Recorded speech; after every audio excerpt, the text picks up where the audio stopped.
Eles não nasceram em berço de ouro, não tinham um sobrenome certo, nem um caminho pronto. Eram pessoas comuns, mas carregavam dentro de si algo tão poderoso que o mundo não viu chegando. E essa é a série Pessoas Comuns, Destinos Extraordinários.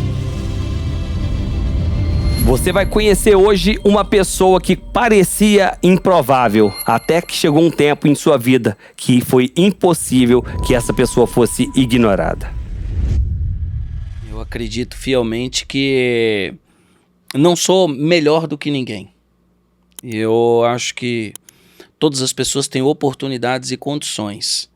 Basta entrar numa frequência e num alinhamento, que é o que nós víamos conversando quase agora, sobre isso. Sou CEO da Sete Capital, eu ministro o Evangelho, já ministrei em mais de 40 países, eu sou uma pessoa bem ativa sobre as minhas redes sociais e o que eu carrego é transformar vidas, Antunes. Eu tenho uma coisa que Deus colocou no meu coração. Se não dá para você ser eterno, seja inesquecível por onde você passar. Então eu procuro ser uma pessoa inesquecível por onde eu passo, ser uma pessoa que vai fazer algo para somar na vida de alguém, ajudar aquela pessoa a ir mais além. E isso tem feito com que Deus ele continue soprando, ele continue colocando para que esse ministério, esse propósito chegue a pontos maiores, né? A empresa, ela é apenas um produto de autoridade. A empresa não se resume ao César. O César sai de uma posição de morador de rua, da rodoviária de Brasília, vira um grande empresário, mas isso foi só autoridade. Eu acredito que o que Deus mais derrama sobre a minha vida é a capacidade de enxergar nas pessoas o que ninguém enxerga. É isso que Deus colocou sobre a minha vida.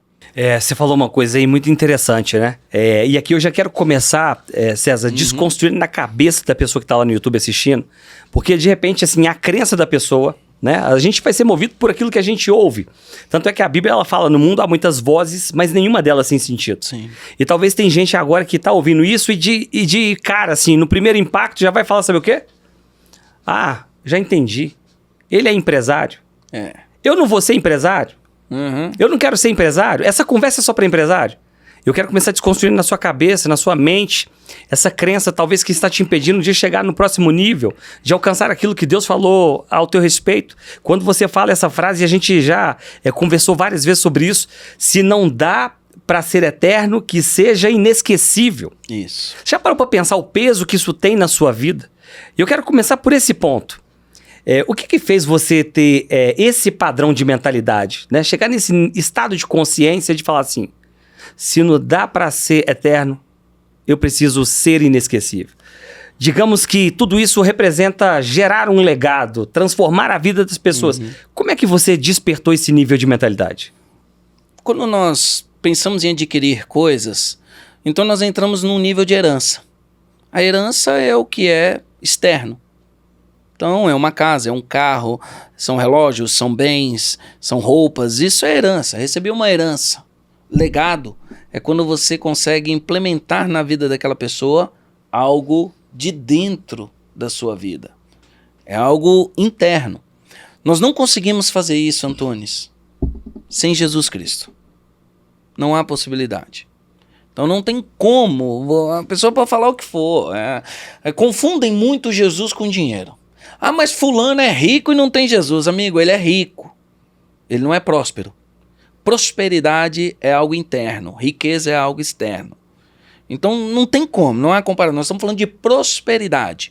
Você entregar uma água viva, uma água que jorra cristalina, que transforma a vida de pessoas que chegam no seu ambiente. Eu tenho plena consciência que quem chega perto de mim tem a vida transformada. Isso é certo dentro de mim. Isso não é soberba, não é arrogância. Eu sei o que eu carrego uma água viva.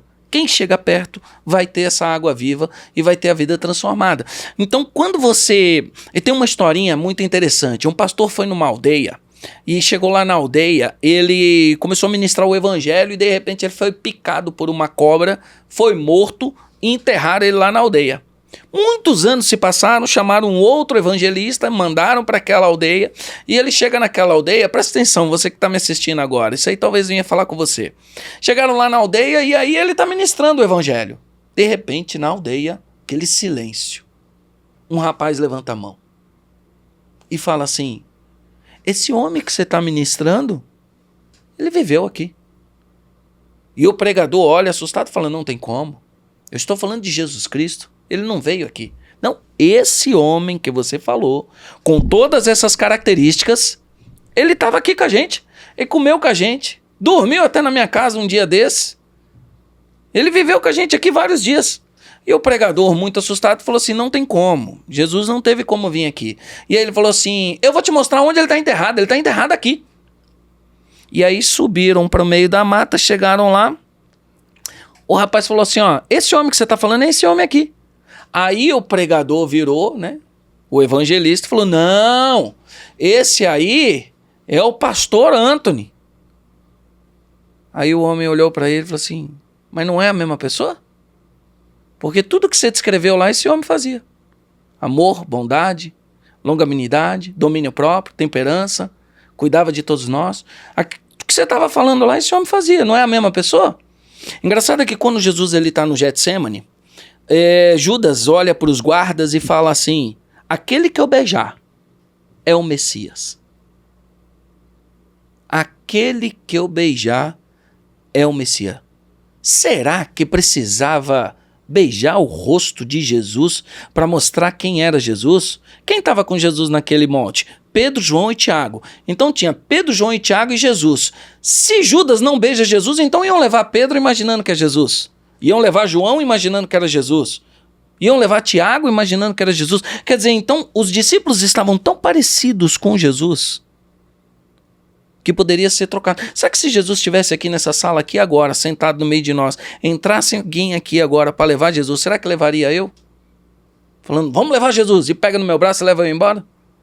Então eu passei a observar quais eram as minhas atitudes, quais eram as minhas ações, e quando você tem Cristo na sua vida, você tem uma coisa chamada frutos do Espírito. E esse fruto do Espírito faz você entregar aquilo que ninguém entrega. Ser um empresário é fácil. Eu quero ver você ser um líder. E não tem como liderar sem ter Jesus. Porque dentro da raiz palavra líder tem uma estrutura chamada transformação de vida. Como que eu vou transformar a vida de alguém sendo que a água que eu estou jorrando não é cristalina, não é a água viva de Jesus? Eu preciso ter Cristo para mudar a vida daquela pessoa. Porque senão eu não sou um líder, eu sou um chefe, eu pago, ele faz. Tá cheio de chefe aí achando que é líder, não é líder. Líder é quando eu pego você e eu transformo a sua vida. Eu gero um legado em você. Eu mudo a tua vida completamente. Então, isso faz com que por onde você passe, as pessoas olham e dizem: essa pessoa é diferente. Ela carrega algo diferente.